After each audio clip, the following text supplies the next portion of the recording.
నమస్తే అండి. Welcome to my channel. మనకి అతి త్వరలో శ్యామలాదేవి నవరాత్రులు అయితే రాబోతున్నాయండి. అయితే ఈ నవరాత్రులు ఎప్పటి నుంచి ప్రారంభమై ఎంతవరకు ఉంటున్నాయి, అమ్మవారికి కలశ స్థాపన ఏ సమయంలో చేయాలి, అలాగే ఏ రోజున అమ్మవారికి ఉద్వాసన చెప్పాలి, అసలు ఎన్ని రోజులు అమ్మవారిని పూజించాలి, అసలు అమ్మవారిని ఎవరు పూజించాలి, అసలు అమ్మవారి ఫోటోని మనం ఇంట్లో పెట్టుకోవచ్చా, ఒకవేళ పూజ చేసే సమయంలో మనకి పీరియడ్స్ వచ్చినట్లయితే ఏం చేయాలి, గర్భవతులు పూర్వ సువాసినులు ఈ పూజ చేయవచ్చా, పూజకి తప్పనిసరిగా కలశం పెట్టాలా, అఖండ దీపం కూడా పెట్టాలా, అయితే పూజ చేసిన రోజులు అన్ని రోజులు కూడా మాంసాహారం తీసుకోకూడదా, 9 రోజులు అమ్మవారిని ఖచ్చితంగా పూజించాలా, లేదంటే ఎన్ని రోజులు అమ్మవారిని పూజించాలి, ఒకవేళ అమ్మవారిని పూజించలేకపోయినట్లయితే ఏం చేయాలి, అమ్మవారిని పూజించడానికి ఏదైనా ఆచార మానవాయితీ ఉండాలా, నవరాత్రుల కోసం మనం ఇంటిని పూజా మందిరాన్ని ఎప్పుడు శుభ్రం చేయాలి, మనం ఆల్రెడీ సంక్రాంతికి ఇంటిని క్లీన్ చేసాము, మరి నవరాత్రులకు కూడా మళ్ళీ ఇంటిని శుభ్రం చేయాలా, ముఖ్యంగా ఈ నవరాత్రుల్లో శ్యామలాదేవి అమ్మవారిని పూజించడం వలన మనకి కలిగే ఫలితాలు ఏమిటి, అమ్మవారికి ఇష్టమైన నైవేద్యాలు ఏమిటి, అమ్మవారిని పూజించడం వలన మనం పాటించవలసిన నియమాలు ఏమిటి అనే విశేషాలన్నీ కూడా ఈరోజు వీడియోలో షేర్ చేస్తానండి. మీకున్న డౌట్స్ అన్నీ కూడా ఈ వీడియోలో క్లియర్ చేస్తాను. మీకున్న డౌట్ ఏదైనా సరే ఈ వీడియో మొత్తం చూస్తే చాలండి, మీకున్న డౌట్స్ అన్నీ కూడా క్లియర్ అయిపోతాయి. అందుకని వీడియో మొత్తం చూడటానికి అయితే ట్రై చేయండి. ముందుగా ఒక చిన్న లైక్ అయితే చేయండి. మీరు చేసే ఈ లైక్ వలన ఈ వీడియో మరికొందరికి రీచ్ అవుతుంది. ఇంకా వీడియోని అయితే స్టార్ట్ చేసేద్దాం. ముందుగా మీ అందరికీ ఆ అమ్మవారి చల్లని చూపు మనందరిపై ఉండాలని మనస్ఫూర్తిగా కోరుకుంటూ మీ అందరికీ శ్యామలాదేవి గుప్త నవరాత్రులు శుభాకాంక్షలు. మనకి సంవత్సరంలో 4 నవరాత్రులనే వస్తాయండి. చైత్ర మాసంలో వచ్చే వసంత నవరాత్రులు, ఆషాఢ మాసంలో వచ్చే వారాహిదేవి నవరాత్రులు, ఆశ్వేజ మాసంలో వచ్చే శరణ్ నవరాత్రులు, మాఘమాసంలో వచ్చే శ్యామలాదేవి నవరాత్రులు. అయితే మన అందరికీ కూడా అంటే ఎక్కువ మందికి తెలిసేవి చైత్ర మాసంలో వచ్చే వసంత నవరాత్రులు అండి, ఇంకొకటి ఆశ్వేజ మాసంలో వచ్చే శరణ్ నవరాత్రులు. ఈ నవరాత్రుల్లో అమ్మవారిని ఎంతో ఘనంగా పూజించుకుంటారు. అయితే కొంతమందికి తెలియని నవరాత్రులు ఏంటంటే ఆషాఢ మాసంలో వచ్చే వారాహిదేవి నవరాత్రులు అండి. అయితే వీటి కోసం నేను ఆల్రెడీ ఇంతకుముందు వీడియోస్లో నేను చెప్పానండి. ఇంకొకటి మాఘమాసంలో వచ్చే శ్యామలాదేవి నవరాత్రులు. ఈ నవరాత్రులే మనకి ఇంకా స్టార్ట్ అవబోతున్నాయండి. అయితే ఈ శ్యామలాదేవి నవరాత్రులు ప్రతి సంవత్సరం కూడా మాఘమాసం స్టార్ట్ అయిన రోజు నుండి మొదలవుతాయండి. అయితే మనం ఈ నవరాత్రులు అనేవి హంగు ఆర్భాటంతో చేయవలసిన నవరాత్రులు అయితే కాదండి, చాలా రహస్యంగా గోప్యంగా గుప్తంగా చేసుకోవాల్సిన నవరాత్రులు కాబట్టి అందుకని వీటిని మాఘ గుప్త నవరాత్రులు అని అంటారు. అయితే ఈ గుప్త నవరాత్రులు ఈ 2026 సంవత్సరంలో జనవరి 19వ తేదీన సోమవారం నుండి ప్రారంభం కాబోతున్నాయండి. మొత్తం 9 రోజుల పాటు మనం ఈ నవరాత్రులు అనేవి జరుపుకుంటాము. ఇంకా 9వ రోజు జనవరి 27వ తేదీన మంగళవారంతో ఈ నవరాత్రులు అనేవి ముగుస్తాయి. అయితే కలశ స్థాపన, అఖండ దీపారాధన అన్నీ కూడా నవరాత్రి మొదటి రోజు అయినటువంటి జనవరి 19వ తేదీనే మనం పెట్టుకోవాలండి. టైమింగ్స్ అనేవి ఇక్కడ స్క్రీన్ పైన ఇస్తాను చూడండి. ఇలా 9 రోజులు అమ్మవారిని పూజించిన తర్వాత అమ్మవారికి ఉద్వాసన అనేది చెప్పాలండి. మనకి 9వ రోజు జనవరి 27వ తేదీన మంగళవారం వచ్చింది కాబట్టి ఆ రోజు మంగళవారం రోజున కూడా అమ్మవారిని పూజించిన తర్వాత 10వ రోజున జనవరి 28వ తేదీన బుధవారం నాడు అమ్మవారికి ఉద్వాసన అనేది చెప్పాలి. అంటే నవరాత్రులు 9 రోజులు పూజలు చేసుకునేవారు ఈ 28వ తేదీన అమ్మవారికి ఉద్వాసన అనేది చెప్పాలండి. మేము ఇన్ని రోజులు చేయలేమండి అని అనుకునేవారైతే మీరు ఎన్ని రోజులు చేసుకోవాలనుకుంటున్నారో అన్ని రోజులు చేసుకొని మంగళవారం కానీ శుక్రవారం కానీ రాకుండా చూసుకొని మీరు అమ్మవారి పీఠాన్ని అయితే కదిపేయచ్చు. మీకు ఇంకా అర్థమయ్యేలా చెప్పాలి అంటే నన్ను చాలామంది మేము ఒక్కరోజు చేసుకున్నామండి, 3 రోజులు చేసుకున్నామండి, లేదంటే 5 రోజులు చేసుకున్నామండి, మరి మేము ఎప్పుడు పీఠాన్ని కదపాలని నన్ను అడుగుతూ ఉంటారండి. అందుకని అన్ని రోజులకి కూడా ఉద్వాసన ఎప్పుడు చెప్పాలనేది నేను ఇక్కడ క్లియర్గా మీకు తెలియజేస్తాను. మనకి 19వ తేదీ నుండి నవరాత్రులు ప్రారంభమవుతాయి కాబట్టి నవరాత్రులు ప్రారంభమైన రోజు ఒక్కరోజు చేసుకుంటామండి అని అనుకునేవారు సోమవారం అమ్మవారికి పూజ చేసుకున్న తర్వాత నెక్స్ట్ డే మనకి మంగళవారం వస్తుందండి. మంగళవారం రోజుల్లో అమ్మవారికి ఉద్వాసన అనేది చెప్పకూడదు. అందుకని ఆ రోజు కూడా అమ్మవారిని పూజించి నెక్స్ట్ 21వ తేదీన బుధవారం మాత్రమే మీరు అమ్మవారికి ఉద్వాసన చెప్పి పీఠాన్ని అయితే కదపాల్సి ఉంటుంది. ఇంకా 3 రోజులు చేసుకుంటామండి అని అనుకునేవారు 19, 20, 21 అంటే ఈ 3 రోజులు చేసుకున్న తర్వాత మనకి 21వ తేదీన బుధవారం వస్తుంది కదండి. కొంతమంది 3వ రోజున అమ్మవారి పీఠాన్ని అయితే కదిపేస్తారు. అలా కాకుండా 3 రోజులు కంప్లీట్ అయితేనే నవరాత్రులు అనేవి 3 రోజులు కంప్లీట్ అయినట్టు అర్థమండి. అందుకని 22వ తేదీన గురువారం రోజున మీరు పీఠాన్ని అయితే కదపండి. మేము గురువారం ఇంట్లో ఉండమండి, ఊరు వెళ్తాము, లేదంటే కదపడం వీలవ్వదని అనుకునేవారు 21వ తేదీన బుధవారం మీరు పూజా పీఠాన్ని కదిపేయచ్చు. ఇంకా 5 రోజులు పూజ చేసుకునేవారు 5వ రోజు 23వ తేదీన శుక్రవారం వస్తుందండి. శుక్రవారం రోజున మనం పీఠాన్ని అయితే కదపం కాబట్టి 6వ రోజునే 24వ తేదీన శనివారం మాత్రమే అమ్మవారికి ఉద్వాసన చెప్పాల్సి ఉంటుంది. ఇంకా 7 రోజులు పూజ చేసుకునేవారు 7వ రోజు 25వ తేదీన ఆదివారం వస్తుందండి. ఆదివారం కాకుండా నెక్స్ట్ డే 26వ తేదీన సోమవారం పూజాపీఠాన్ని కదపాల్సి ఉంటుంది. ఇంకా 9 రోజులు పూజ చేసుకునే వారికి చెప్పాను కదండి, 28వ తేదీన బుధవారం మాత్రమే అమ్మవారికి ఉద్వాసన చెప్పాలి. లేదంటే చివరి 3 రోజులు కూడా అమ్మవారిని పూజిస్తారండి. అంటే 25, 26, 27 3 రోజులు పూజ చేసుకునే వారు కూడా 28వ తేదీనే అమ్మవారికి ఉద్వాసన చెప్పాలి.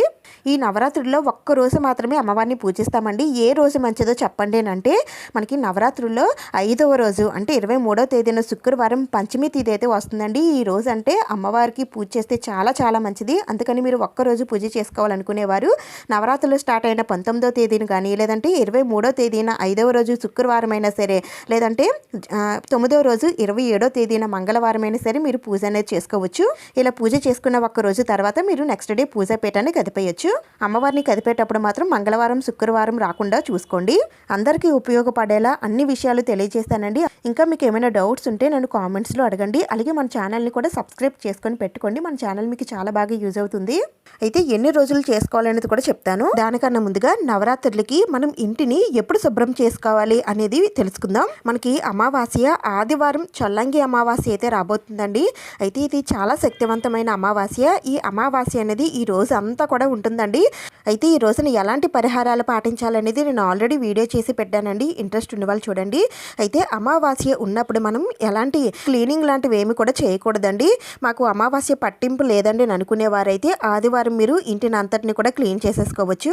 ఒకవేళ అమావాస్య ఉన్నప్పుడు క్లీన్ చేయమని అనుకునేవారు దానికన్నా ముందు రోజు శనివారం రోజునే మీరు ఇంటిని అంతటిని కూడా క్లీన్ చేసుకొని పెట్టేసుకోవచ్చు. అయితే మనం ఆల్రెడీ సంక్రాంతికి ఇల్లంతా కూడా డీప్ క్లీన్ చేసుకొని పెట్టుకొని ఉంటాం కాబట్టి నవరాత్రులు మనకి సోమవారం 19వ తేదీ నుండి స్టార్ట్ అవుతాయి కాబట్టి ఆ రోజు తెల్లవారుజామునే మీరు మామూలుగా ఇంటిని పూజా మందిరాన్ని సింపుల్గా క్లీన్ చేసుకుంటే సరిపోతుంది.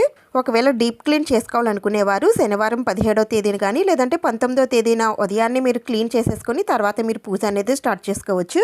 అయితే ఈ నవరాత్రుల్లో ముఖ్యంగా రాజశ్యామలాదేవి అమ్మవారిని అయితే పూజిస్తాము. బండాసురుడు అనే రాక్షసుని వధించడానికి లలితాదేవి అమ్మవారి నుండి ఉద్భవించిన శక్తే ఈ రాజశ్యామల అమ్మవారు అండి. అమ్మవారికి ఉన్నటువంటి జ్ఞానంతో బండాసురుడు అనే రాక్షసుని వధించడానికి ఈ శ్యామలాదేవి అమ్మవారు ఉద్భవించారు. ఈ అమ్మవారే లలితాదేవి అమ్మవారికి మంత్రిగా వ్యవహరిస్తారండి. ఈవిడ మాతంగి దేవిగా ప్రసిద్ధి చెందారు. ఈవిడ సరస్వతీదేవి స్వరూపం. సరస్వతీదేవి ఎలా అయితే మనకి జ్ఞానాన్ని, కళను, వాక్చాతుర్యాన్ని ప్రసాదిస్తుందో అలాగే ఈ అమ్మవారు కూడా మనకి ఇవన్నీ కూడా ప్రసాదిస్తుందండి. అంతేకాకుండా మనకి దుష్ట శక్తుల నుండి కూడా మనల్ని రక్షిస్తుంది. మనకున్న సమస్యల నుండి మనల్ని బయటపడేస్తుంది. మనం నవరాత్రులు చేస్తున్నామని అంటేనే ఆ అమ్మవారి కటాక్షం మన పైన ఉందని అర్థం. అందుకని తప్పనిసరిగా ఆ అమ్మవారి నవరాత్రులు మీ శక్తి కొలది మీ ఇంట్లో చక్కగా భక్తి శ్రద్ధలతో ఆ అమ్మని పూజించండి. అయితే ఈ నవరాత్రులు చేసుకోవడానికి ఏదైనా ఆచారం ఆనవాయితీ లాంటిది ఏమైనా ఉండాలా అంటే ఏమీ అవసరం లేదండి. ఎవరైనా సరే చేసుకోవచ్చు. ఆ అమ్మ నవరాత్రులు చెయ్యాలని పట్టుదల మీకు ఉంటే చాలండి. ఆ అమ్మే అన్ని మీ చేత చేయించుకుంటుంది. చిన్నవారు, పెద్దవారు, ఆడవారు, మగవారు, పూర్వ సువాసినులతో సహా అందరూ కూడా చేసుకోవచ్చండి. అయితే గర్భిణీ స్త్రీలు చేయకూడదా అంటే 5వ నెల వరకు చేసుకోవచ్చండి. ఆ పైన అయితే చేయకూడదు.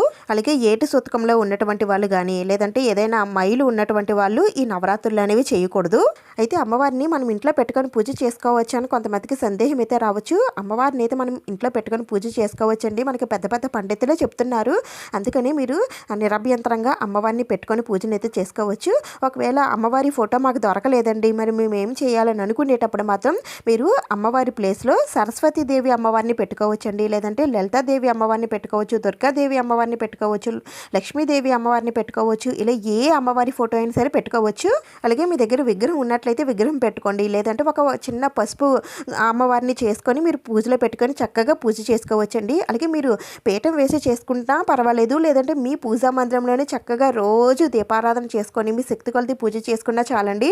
అయితే నవరాత్రుల్లో 9 రోజులు కూడా అమ్మవారు 9 అవతారాలు అయితే ఎత్తుతారండి. అయితే మనం రోజుకొక అవతారం చొప్పున అమ్మవారికి పూజ చేయవలసిన అవసరం ఏమీ లేదండి. మనకు తెలిసిన శ్యామలాదేవి అమ్మవారిని 9 రోజులు కూడా పూజించవచ్చు. అయితే మనకి నవరాత్రులు అనేవి 9 రోజులు కాబట్టి 9 రోజులు పూజ చేసుకుంటే ఆ అదృష్టమే వేరండి.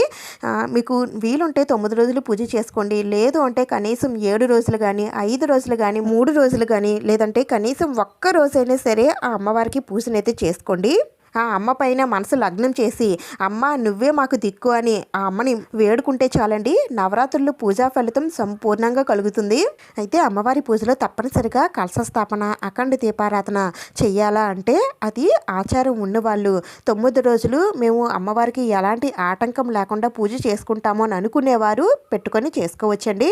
లేదంటే మామూలుగా ఇవేమీ లేకుండా సింపుల్గా అయినా సరే అమ్మవారిని పూజించవచ్చు. ఇంకా అమ్మవారిని ఏ సమయంలో పూజించాలి అంటే ఏ పూజ అయినా సరే తెల్లవారుజామున చేస్తే ఆ ఫలితమే మనకి రెట్టింపు ఫలితాలను అయితే అందిస్తుందండి. అందుకని మీరు తెల్లవారుజామున 4 గంటల నుండి ఉదయం 6 గంటల లోపు అమ్మవారికి పూజ చేసుకోవడానికి ప్రయత్నించండి. ఒకవేళ ఇంత ఉదయాన్నే మేము చేయలేమండి అని అనుకుంటే కనీసం ఉదయం 9 గంటల లోపలైనా సరే అమ్మవారి పూజనైతే ముగించండి. ఒకవేళ ఉదయం పూట మాకు ఆఫీసులు ఉంటాయి, పిల్లలకి క్యారేజీలు ఉంటాయి, మేము ఉదయం పూట చేయలేమండి అని అనుకునేవారు కనీసం సాయంత్రం వేళల్లో అయినా సరే అమ్మవారిని పూజించవచ్చండి. సాయంత్రం 6 గంటల సమయంలో కానీ లేదంటే 7 గంటల లోపలైనా సరే అమ్మవారిని పూజించవచ్చు. రోజు ఒక టైం అయితే పెట్టుకోండి, ఆ టైంకే అమ్మవారిని పూజించడానికి ప్రయత్నించండి.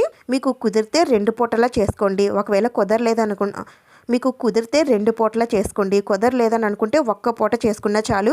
అయితే ఈ నవరాత్రులు అన్ని రోజులు కూడా ఉపవాసం చేయాలా అంటే ఏమీ అవసరం లేదండి. ఉపవాసం ఉంటామని అనుకుంటే మాత్రం అది మీ ఇష్టం, కానీ ఉపవాసం అయితే ఉండనవసరం లేదు. మామూలుగా మీరు ఏదైనా సాత్విక ఆహారం అంటే నాన్ వెజ్ లాంటిది ఏమీ కాకుండా మామూలుగా శాకాహార భోజనం చేస్తూ మీరు అమ్మని పూజించవచ్చు. అయితే నవరాత్రులు మీరు ఇంట్లో ఎన్ని రోజులైతే చేసుకుంటారో అన్ని రోజులు కూడా నాన్ వెజ్ తినడం, నాన్ వెజ్ వండడం లాంటిది ఏమీ కూడా చేయకూడదండి. ఒకవేళ వండే పరిస్థితి వచ్చినట్లయితే మీరు మీ ఇంట్లో వాళ్ళకైతే వండి పెట్టండి. పూజ చేసేవారు మాత్రం ఎట్టి పరిస్థితుల్లో తినకూడదు. ఆడవారు పూజ స్టార్ట్ చేసిన తర్వాత పీరియడ్స్ వచ్చినట్లయితే ఏం చేయాలనంటే మీరు మీ ఇంట్లో వాళ్ళ చేత ఆ నవరాత్రుల పూజని కంటిన్యూ చేయొచ్చండి. ఒకవేళ మీరు ఆ పూజ పీఠం దగ్గరికి రాకుండా చూసుకుంటామని అనుకుంటే మాత్రం మీ ఇంట్లో వాళ్ళు ఆ పూజను కంటిన్యూ చేయొచ్చు. అలా కుదరదండి అని అనుకుంటే మాత్రం పూజా పీఠాన్ని ఎత్తిపెట్టేసి 5 రోజులు గడిచిన తర్వాత ఇంకా నవరాత్రులు మిగులు ఉంటే కనుక ఆ తర్వాత నుంచి మీరు పూజ అనేది చేసుకోవచ్చు. మాకు నవరాత్రులు 9 రోజులు కూడా కుదరవండి, మరి మేము ఏం చేయాలని అంటే కనీసం మీరు ఒక్క రోజైనా సరే చేసుకోవడానికి ప్రయత్నించండి. ఎందుకంటే మనకి నవరాత్రులు అనేవి సంవత్సరానికి ఒక్కసారి మాత్రమే వస్తాయి. అందుకని నవరాత్రుల్లో అమ్మవారి శక్తి అనేది చాలా ఎక్కువగా ఉంటుందండి. అలాగే నవరాత్రుల్లో చేసే పూజా ఫలితాలు కూడా మనకి ఎక్కువగానే ఉంటాయండి. అందుకని కనీసం ఒక్క రోజైనా సరే ఆ అమ్మవారికి తృప్తిగా పూజనైతే చేసుకోవడానికి ప్రయత్నించండి. ఒకవేళ పూజ 9 రోజులు మేము చేయలేకపోయామండి అని అనుకుంటే కనీసం ఆ అమ్మవార్లు ఉన్నటువంటి గుడికి వెళ్ళైనా సరే ఆ అమ్మవారికి పూజ చేయించుకొని అమ్మవారిని దర్శించుకోండి. ఏ అమ్మవారి ఆలయానికి వెళ్ళినా పర్వాలేదండి, అక్కడున్న అమ్మవారిని దర్శించుకొని ఆ అమ్మని మనసులో తలుచుకొని ఆ అమ్మవారికి పండో కాయో ఏదో ఒకటి సమర్పించి ఆ అమ్మని ధ్యానించుకోండి. అయితే నవరాత్రులు చేసేటప్పుడు మనం ఎలాంటి నియమాలు పాటించాలి అని అంటే ఉపవాసం ఉండనవసరం లేదండి. ఉపవాసం ఉంటాము అని అనుకుంటే అది మీ ఇష్టం. ఇక తర్వాత నాన్ వెజ్ లాంటిది ఏమీ కూడా తినకూడదు. అలాగే చిన్నపిల్లలను కొట్టడం, గసరడం లాంటివి ఏమి కూడా చేయకూడదండి. నేలపైన పడుకోవాలి. తప్పనిసరిగా బ్రహ్మచర్యం పాటించాలి. ఇవి గుప్త నవరాత్రులు కాబట్టి ఈ నవరాత్రుల గురించి ఎవరికి చెప్పడం కానీ లేదంటే వారికి ఈ పూజ కోసం తెలియజేయడం కానీ చేయకూడదండి. ఆఖరి రోజున పూజ కోసం చెప్పి కనీసం ఒక్కరికైనా సరే తాంబూలం ఇవ్వడానికి అయితే ప్రయత్నించాలి. లేదంటే గుడి దగ్గరికి వెళ్ళైనా సరే అక్కడున్న ముత్తైదువులకి మీరు తాంబూలం అయితే ఇవ్వవచ్చు. ఇంకా అమ్మవారిని పూజించేటప్పుడు అమ్మవారికి సంబంధించిన ఏ మంత్రాలు చదువుకోవాలని అంటే మీరు శ్యామలాదేవి అమ్మవారి మంత్రాలు చదువుకోవాలనుకుంటే అమ్మవారి దండకం, ఇంకా అష్టోత్తర శతనామావళి స్తోత్రాలు, శ్యామలాదేవి స్తోత్రాలు ఇవన్నీ కూడా మనకి గూగుల్ చేస్తే వస్తాయండి. వాటిని చూసి మీరు చదువుకోవచ్చు. మాకు దొరకలేదని అనుకుంటే దుర్గాదేవి అష్టోత్తరాలు కానీ లేదంటే సరస్వతీదేవి అష్టోత్తరాలు కానీ రోజు చదువుకుంటూ పూజ చేసుకోవచ్చు. మాకు అసలు చదవడమే రాదండి, నోరు తిరగదు అని అనుకుంటే కనీసం మనకి ఈ సెల్లో కానీ లేదంటే టీవీల్లో కానీ అమ్మవారి స్తోత్రాలన్నీ కూడా మనకి ఆడియో అనేది ఉంటుంది కదండి, మీరు ఆడియో పెట్టుకుని సరే చక్కగా మీరు పూజ అనేది చేసుకోవచ్చు. లేదంటే రోజు శ్యామలాదేవి దండకం విన్నా చాలండి, చాలా మంచి జరుగుతుంది. ఎంతో శక్తివంతమైన అమ్మవారి 16 నామాలు ఉన్నాయండి. ఈ 16 నామాలైనా సరే మీరు రోజు చదువుకుంటూ అమ్మని పూజించవచ్చు. మీరు నవరాత్రులు భక్తి శ్రద్ధలతో కనుక చేసినట్లయితే ఆ అమ్మవారు ఒక చిలక రూపంలో మనకి కనబడుతుందని మనకి పండితులు అయితే చెబుతూ ఉంటారు. ఒకవేళ చిలక కనబడకపోయినా ఏమీ పర్వాలేదండి, ఆ అమ్మ చల్లని చూపు ఎప్పుడు మన పైన ఉంటుంది. ఇంకా నవరాత్రుల్లో అమ్మవారికి ఎంత ఇష్టమైన నైవేద్యం పాయసన్నం అండి, లేదంటే వడపప్పు, చెలిమిడి, పానకాన్ని అయినా సరే అమ్మవారికి నివేదన చేయవచ్చు. ఇంకా మీరు ఏమైనా నైవేద్యాలు తయారు చేసి పెట్టాలి అనుకుంటే రోజుకొక నైవేద్యం చేసి పెట్టచ్చండి. అంటే పులిహోర కానీ దధ్యోజనం లేదా లేదంటే చక్కెర పొంగలి, బూరెలు, గారెలు ఇలా ఏవైనా సరే పెట్టొచ్చండి. ఇవేమి మేము చేసే శక్తి మాకు లేదండి అని అనుకుంటే అమ్మవారికి పానకం లేదంటే చెలిమిడి, వడపప్పు, పళ్ళు ఇలా ఏవైనా సరే పెట్టచ్చు. అమ్మవారికి తేనె కూడా పెట్టచ్చండి. అయితే రోజు అమ్మవారికి కొబ్బరికాయ కొట్టాలా అంటే మీ దగ్గర ఉంటే కొట్టండి, లేదంటే రోజు తప్పించి రోజు కొట్టినా పర్వాలేదు. కానీ నైవేద్యం మాత్రం తప్పనిసరిగా అమ్మవారికి రోజు పెట్టాలి. ఇంకా ఒక్కసారి నవరాత్రులు చేస్తే ప్రతి సంవత్సరం చేయాలా అంటే అలా ఏం లేదండి. మీకు కుదిరినప్పుడు నవరాత్రులు చేసుకోవచ్చు. అసలు నవరాత్రులు చేసుకోవడం అంటేనే ఆ అమ్మవారు మనకి ప్రసాదించిన అదృష్టంగా భావించాలి. మీ శక్తి కొలదే అమ్మవారిని పూజించవచ్చు. రోజు దీపం పెట్టుకొని ఆ అమ్మవారిని మనసులో తలుచుకొని పూజ చేసుకున్నా చాలండి. ఆ అమ్మవారి సంపూర్ణ అనుగ్రహం, ఆశీర్వాదం మన పైన ఉంటుంది. అయితే ఆ అమ్మవారికి నవరాత్రుల్లో కలశ స్థాపన, అఖండ దీపారాధన లేకుండా సింపుల్గా పూజ ఎలా చేసుకోవాలనేది నేను ఆల్రెడీ వీడియో పెట్టానండి. మీరు పూజా విధానం కూడా చూడాలి అనుకుంటే ఇక్కడున్న వీడియోని క్లిక్ చేసి చూడండి. మీకున్న డౌట్స్ అన్నీ కూడా క్లియర్ అయ్యాయని అనుకుంటున్నాను. ఇంకా ఏమైనా డౌట్స్ ఉంటే నన్ను కింద కామెంట్స్లో అడగండి, నేను తప్పకుండా రిప్లై ఇస్తాను. ఈ వీడియో మీకు యూజ్ అయ్యింది, ఉపయోగపడింది అని అనిపిస్తే ప్లీజ్ తప్పకుండా లైక్ చేయండి, షేర్ చేయండి, సబ్స్క్రైబ్ చేసుకోండి. ఇంకొక మంచి వీడియోతో మళ్ళీ కలుద్దాం. Thank you for watching.